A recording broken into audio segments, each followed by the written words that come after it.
Hi there everybody, Photaku here, and what we've got is a review on Marvel vs. Capcom Infinite. A little different than what I'm normally used to in terms of this, but I thought it would be nice to go and just check out the demo, and it is fun. It's cool. I like the way it's mixed between the previous three incarnations while at the same time understanding what's changed going forward. So, the only thing that's kind of a bummer is not seeing any X-Men, but I'm not gonna say if whether or not that is the case. I've heard that they're trying to follow more along the lines of the Marvel Cinematic Universe in order to promote this movie. I mean, we've even got the Infinity War movie coming in 2018, so promotion's promotion, but is the game at least living up to its hype? So it's fine. When trying out that story demo, it's cool to actually see that they're integrating a story this time around rather than trying to say, yeah, we're going to have this big thing, and they throw all these cinematic cutscenes at us, and the game comes out, and the story just amounts to about probably two stills and a few words said. I mean, that is a bummer, but this time around, though, it looks like they're putting in some effort there. I'm enjoying it. I get hype whenever I see some of my favorite characters, Dante and Rocket Raccoon specifically, and but we'll get into characters in a sec. Anyway, the way that the mechanics for the game work this time around is that we have it's kind of a mix between the prior three. It's going off of Marvel vs. Capcom 1 in that it's tag team between just two people, unless something changes by the time the game drops on September 19th.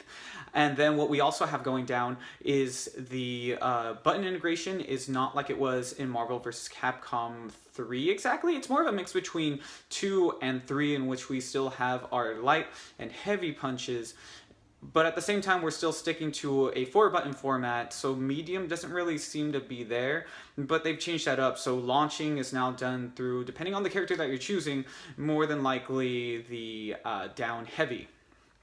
Now, in terms of how that changes up with, let's say, the new 1-button combo mechanic, I don't necessarily have anything against it. I know there's a lot of people who are going to be really diehard when it comes to the program with it, but overall video games have been trying to incorporate something to get a lot more people to play into them a bit more.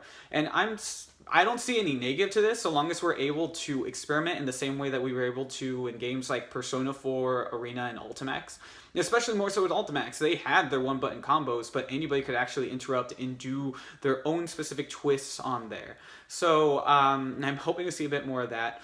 And yeah, so I think it's a good blend out of what we're getting in terms of mechanics for it. Switch outs seem to be a lot easier this time. I haven't really been able to dive into any assists if that's been the case.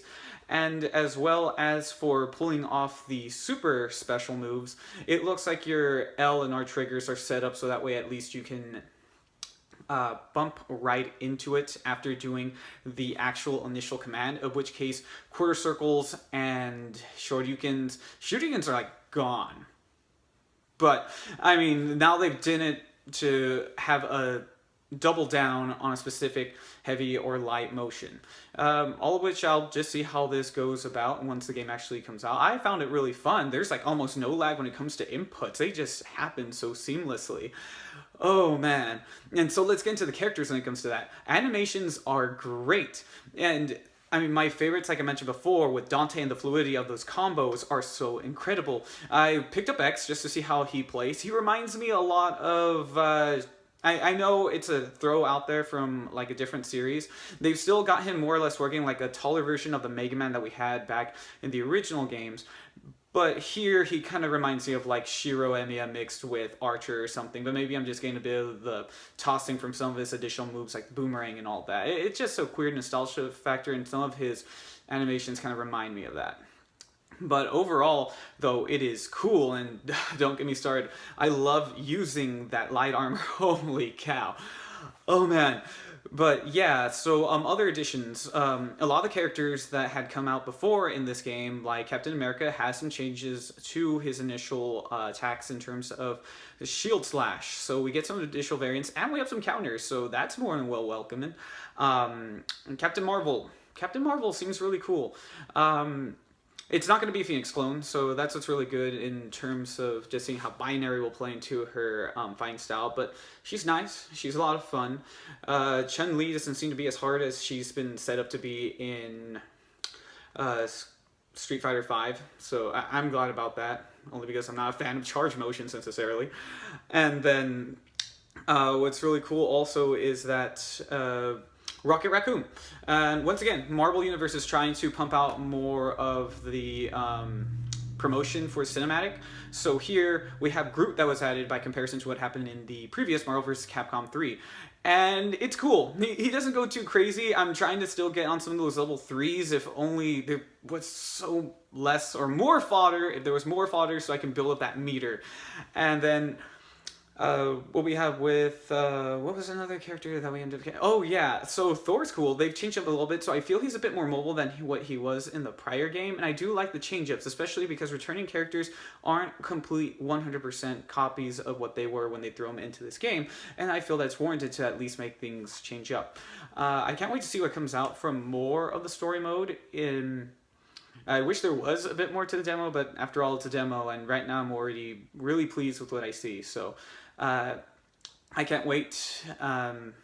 Yeah, so I recommend anybody to at least give it a shot, especially that it's out there and it's really cool. There is no versus, it's strictly just on the story, but I think you'll have enough time to enjoy with some of the characters that you would like. Just in case though, the characters that you have in this demo are Captain America, Mega Man X, Captain Marvel, Chun-Li, Dante, Rocket Raccoon with Groot on assists, Spencer, Thor, and Chris. Still fun. I want Leon though, but Chris is still fun. So, yeah. So anyway, I'm not gonna get into any specifics about leaks on characters or anything like that. I've heard there's only going to be about a roster of 28, which I think makes sense for only having a tag team of 2. But we'll see what comes about, especially also with the DLC. So, thank you guys for watching. Hope you enjoyed this, and I'll catch you next time.